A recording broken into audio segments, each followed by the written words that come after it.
Okay, everybody, we're here with Heather Devermann with Exit Real Estate Solutions, and she's Well, hold on one second, Kenny. I have a question for you. okay. As a franchise Exit Southeast owner, our regional owners, there's so much going on with Southeast all the time. Why don't you share with me what's new and happening with the Southeast that we can look forward to? I feel like we always trying to put in some secret sauce. I think I'm one of these for years and years. Is how do we get better? How do we beat our competition? And what's out there that I got to beat? And I strive on that. I put a lot of people in business, and I really take this to heart. If I put you in business and you struggle, I'm struggling. I really want to see you follow the game plan, and if they follow the game plan, they're very successful.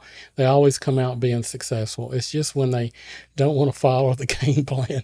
Well, I do appreciate all the support that Southeast. There's always something, whether it's trainings or events or just all the support is amazing.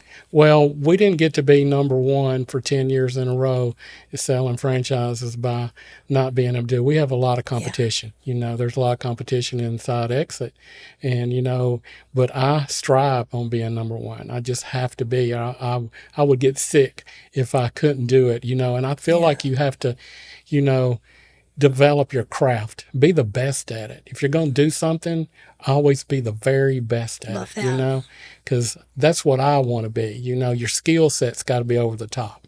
I can be great at a lot of things, and I've had a lot of businesses, but I said I want to be with Exit Southeast, and I'm going to be a regional owner, and I'm going to be the best regional owner. The number one baby, the right? Number one baby. Yes. And perfect my craft of how I'm going to sell franchises.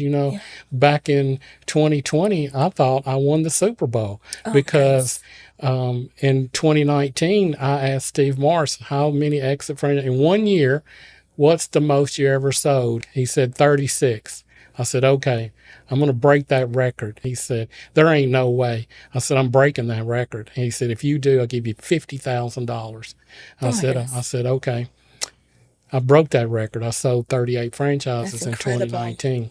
Steve Morris came and he presented me with that $50,000 check. Wow. I thought I won the Super Bowl, man. Sure. I was like, oh my God. That year, I could have sold, I had it set up to sell 50 franchises because I was like, on fire. I had it going. I had the momentum, had things going. We stepped off that cruise and the world came to an end. It was COVID. That's right. 2 days later, people were telling me, what are you going to do? I really thought, what am I going to do? I was a door knocker. I went around, knocked on doors, drove up in people's parking lots, Independence, and this is how I convert them over. I couldn't do that anymore. So what am I going to do? So I got really good at Zoom in that year, and I kept everybody together because people were calling me and telling me I'm quitting, I'm closing my franchise. I kept everybody to stay. I convinced them all to stay. They did, and we may have lost one or two. And that year I ended up selling 19 franchises and come back in 2021 and sold 29. So I sold like 47, 48 franchises during COVID. Amazing. And I had to change what I did. Yeah. And constantly evolving, adapting. Had to sell over Zoom, couldn't meet them face to face, how to do it. It was tough. But I found out, my greatest thing that I found out over Zoom, because I'm used to taking people to lunch, I said, hey, go look at your front door when I had a call, and I'd have them lunch there at their front door. Oh, is that Sit fun? down, we're going to eat lunch together. And we would eat. We wouldn't even talk about Exit. And I talked to them, and it worked, so I did things. Yeah, so I did things. Well, you're a good role model for showing agents how to overcome obstacles, that's for sure, because that's a big obstacle. Yeah, I wasn't about to lose everything that you I have built for over 10 years. I wasn't about to do that. There's got to be a way. And it was, and it still is. And the last 2 years has been a little difficult, but we're still putting people in business. I'm still convincing people. We're still selling franchises. We're still rolling, and we're going to continue to roll, because I'll never let somebody come in here and beat me. Number one baby. Number one baby.